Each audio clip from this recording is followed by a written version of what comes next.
तो आज के वीडियो से और इस प्लेलिस्ट में आपको क्लास 10th जो बच्चे हैं क्लास 10th के स्टूडेंट के लिए 2026 में जो भी स्टूडेंट बोर्ड एग्ज़ाम्स देने वाले हैं उन सब के लिए most previous year important question लेकर मैं आ चुकी हूँ।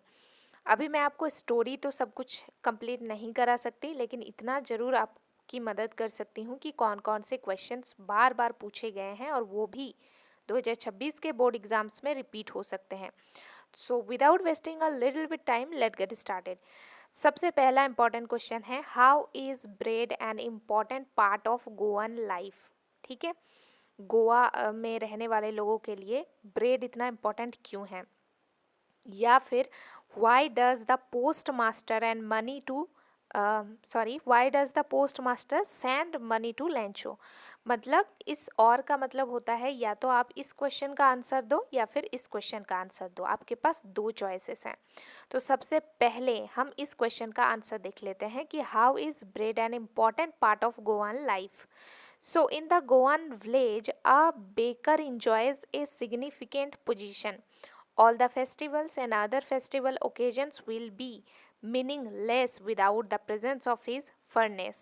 His musical entry, jang jang jang, from a bamboo would announce his arrival. With one hand he supported his basket and with the other he held a bamboo. Even चलिए आगे देखते हैं। Because ये 5 marks का है guys, तो आपको थोड़ा बहुत बड़ा लिखना पड़ेगा। इवन अ स्मॉल पार्टी और ए festival will lose its charm without a bread. They enjoy ball. It is known as the sweet bread. Their marriage functions would be meaningless without it. On the occasion of her daughter's engagement, the lady of the house must prepare sandwiches, cakes, and bolognese are a must for Christmas and other occasions. The presence of the baker's furnace in the village is absolutely essential.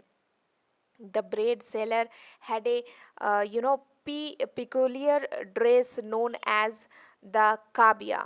In the end of the month, he will collect his bills. Monthly accounts are maintained on the works. The baker and his family always looked happy and prosperous since it is a profitable business. ठीक है, और वो जो और वाले question का answer भी देख लेते हैं कि why does the postmaster send money to Lencho. चलिए इसका आंसर भी देख लीजिए। इसका आंसर दिया गया है कि the postmaster doesn't want that Lencho's faith in God should break. He in fact feels proud that one man Lencho has such a great faith in God, that's why. ठीक है, नेक्स्ट इंपॉर्टेंट सवाल देखते हैं। और अगर आपने अभी तक चैनल को सब्सक्राइब नहीं किया है गाइस, तो चैनल को कर लो सब्सक्राइब। साथ ही साथ मैं दो चीज़ें आपको बता देना चाहती हूँ कि मैथ्स और साइंस का प्लेलिस्ट और सोशल साइंस का भी प्लेलिस्ट क्रिएट हो चुकी है, तो मेक श्योर कि आपने चैनल को सब्सक्राइब कर लिया है। ठीक है, अब इसमें से ये जो साइंस का प्लेलिस्ट है ये कंप्लीट हो चुका है हम लोगों का। लिंक आपको डिस्क्रिप्शन बॉक्स में मिलेगा या फिर आप मेरे चैनल के होम पेज में जाकर प्लेलिस्ट सेक्शन को क्लिक करके भी देख सकते हो। मैथ्स का प्लेलिस्ट अभी कंटिन्यू है, लेकिन काफ़ी सारे इंपॉर्टेंट क्वेश्चन ऑलरेडी मैंने डिस्कस कर दिया है, अभी और इसमें बाकी है, मतलब और क्वेश्चंस मैं डालने वाली हूँ। थर्ड, सोशल साइंस में मैंने सिर्फ एक वीडियो डाला है, तो देख लेना। और अभी इंग्लिश का प्लेलिस्ट में एक वीडियो जाएगा, मतलब अभी हम लोगों का 3 प्लेलिस्ट चलेगा। कब तक? 31 जनवरी तक, बिकॉज आपका एग्ज़ाम फेब में होने वाला है, फरवरी में। ठीक है, उसके पहले हम सब कुछ ख़त्म कर देंगे, तो मेरे साथ चलो। ठीक है, अब टाइम वेस्ट मत करना। तो अभी हम लोग मैथ्स, सोशल साइंस और इंग्लिश को साथ में लेके चलेंगे। अच्छा, कोई भी डाउट हो, क्वेश्चन हो, तो आप मुझे कमेंट बॉक्स के थ्रू बता सकते हो। चलिए, who won the drawing contest, what had the winner drawn, या फिर why was the young seagull afraid to fly. चलिए पहले क्वेश्चन का आंसर देखते हैं, who won the drawing contest वाला। ठीक है, सो इसका आंसर आपको ऐसे लिखना है कि Wanda on the drawing contest, she had drawn 100 designs. These were all different and all beautiful designs of dresses. ठीक है। सेकेंड क्वेश्चन है why was the young seagull afraid to fly, तो इसका आंसर देखते हैं। सो इसका आंसर है कि the young seagull was very much small and weak at heart, that he could not muster up courage to come out of his nest and to fly over in the open sky without the help of anybody else. His father and mother seagull came around calling to him repeatedly to fly over the sky fearlessly. They further threatened him to let him, starve on his nest unless he flew away, but the young seagull could not dare to do so. Okay, so next सवाल देखते हैं। Next important सवाल जो आपके exam में आ सकता है, give a character sketch of Bholi, या फिर how will you assess Griffin as a scientist. Trust me guys, इतना इम्पॉर्टेंट क्वेश्चन है ये, मैं आपको क्या बताऊं। इन सारे क्वेश्चन को कर लीजिएगा तो एकदम आपका बहुत अच्छा मार्क्स आने वाला है, 90% तो आ ही जाएगा इंग्लिश के अंतर्गत। भोली was the fourth daughter of Nambardar Ramlal. She had fallen off the cot when she was a baby. Perhaps it had damaged some part of her brain. Then she had smallpox. Her body was disfigured by pock marks. Bholi used Bholi नहीं है, sorry, Bholi. Bholi used to stammer. She was not wise and not beautiful, but her education brought a change in her personality. As she grew up, she stopped, stammering. She now knew what was good and what was bad. Her father Ramlal expected her father Ramlal accepted the marriage proposal of Bisambhar, the grocer, for Voli, but he demanded a dowry of 5,000 rupees on the marriage day. Bholi refused to marry a greedy. आगे देखते हैं। Okay, कहाँ थे हम लोग? Greedy. Greedy मतलब आपको पता है क्या होता है? ग्रीडी मतलब लालची, ठीक है। तो भोली को काफ़ी रिफ्यूज़ मतलब कन्फ्यूजन हो रही थी एक लालची आदमी से शादी करने के लिए।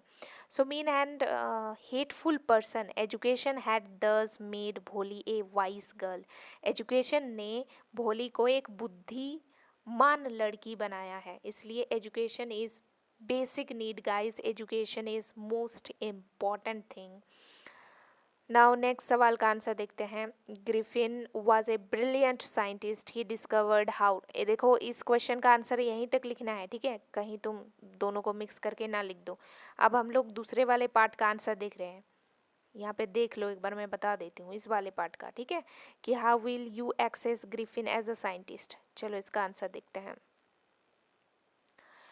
इसका आंसर है हमारे पास कि Griffin was a brilliant scientist. He discovered how to make the human body transparent. He conducted various experiments to prove that the human body could be made transparent. For that, he swallowed some rare drugs. His body became transparent like a sheet of glass. Okay, so now next सवाल जो कि important है, Why was Matilda unhappy? या फिर What work did the thief do for Anil? इसका answer देखते हैं। सबसे पहले मटिल्डा का आंसर देख लेते हैं। So Matilda was unhappy because she had no dowry, no hope, no means of becoming known. She was pretty. She wanted to be loved by rich men, but she was born in poor family. She had neither frocks nor jewels, nothing, and she loved only those things. Next सवाल हमारे पास था कि thief ने अनिल के लिए क्या किया था, उसका आंसर देखते हैं। सेकंड वाले, फर्स्ट वाले पार्ट का आंसर कंप्लीट हो गया, ठीक है। Hari Singh made tea every morning. He would go shopping every day. He made his daily profit of about 1 rupee. It was in Anil's knowledge, but he did not seem to mind it. Thus Hari Singh passed his days happily there. ठीक है. Now next सवाल. अच्छा, next सवाल हम लोग एक काम करते हैं. अच्छा, यही है तो इसको कंप्लीट कर देते हैं. चलो, इसके लिए फिर से क्या वीडियो बनाना. हाउ डिड मैक्स एंटर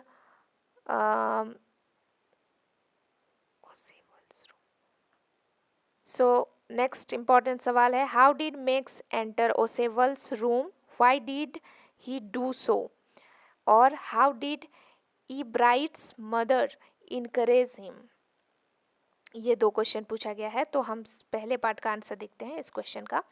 तो max had used a pass key to enter Oswald's room in his absence. He had come to take report regarding some new missiles from Oswald,